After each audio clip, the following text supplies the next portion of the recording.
annex these nuts. No, I don't think I will. Friedrich Nietzsche was a 19th century German philosopher. His work is often sold as self-help, but he's extremely controversial. So today, we are going to answer the most important question of all. Is this guy woke?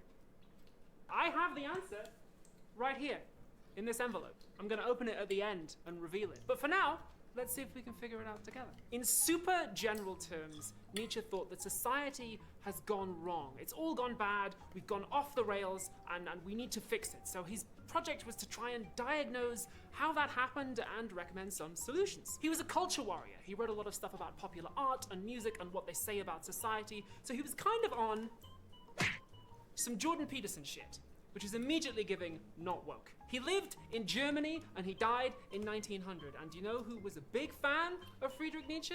That's right. Hitler and Mussolini. That's not good. I mean, I think we can all agree that on the woke, not woke scale, Hitler, not woke. But after the war, a German philosopher called Martin Heidegger said that the Nazis had misinterpreted Nietzsche and that he was actually woke all along. And then in the 1950s, he had a big influence on Michel Foucault and postmodernism. In the 1990s, some right-wing writers like Dinesh D'Souza said that Friedrich Nietzsche was secretly turning college students woke via Foucault and postmodernism. At the same time, some other right-wing writers, like Naomi Wolf, said that Nietzsche wasn't woke, but they thought it was a good thing. Nietzsche wrote a lot about resentment and how people can stew on resentment.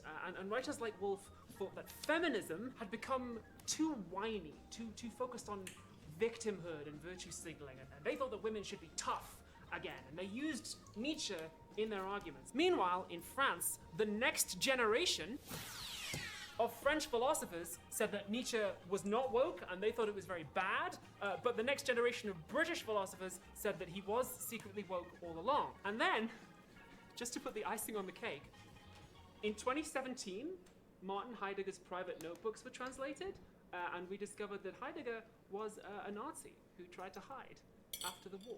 So his original reevaluation of Nietzsche might have been an attempt to cover his own ass and say that he was woke, even though he was actually a big fan of Hitler. So how come there's been all this debate? Well, because Nietzsche is tricky. Normally, when we learn about a philosopher, their work is framed as an argument, like Socrates says X and therefore Y. But it's kind of hard to do that with Nietzsche because his stuff is so weird. Some of it is written as straightforward essays, some of it is like collections of sayings, some of it is like its own genre of weird artsy stuff. This book, The Will to Power, has Friedrich Nietzsche's name on it, but it was actually assembled posthumously from all of his various scribblings. It's sometimes pretty unclear what Nietzsche's actually trying to say.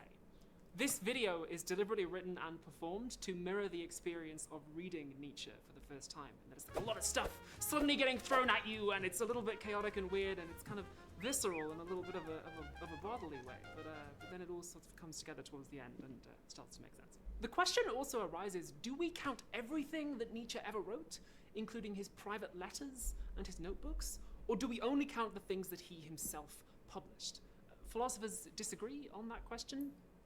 For the sake of completeness, I'm just going to count all of it. Nietzsche had a big influence on Sigmund Freud. That's therapy, psychoanalysis, woke. You see, Nietzsche's solution to the problems of society was that we need to achieve a personal psychological transformation.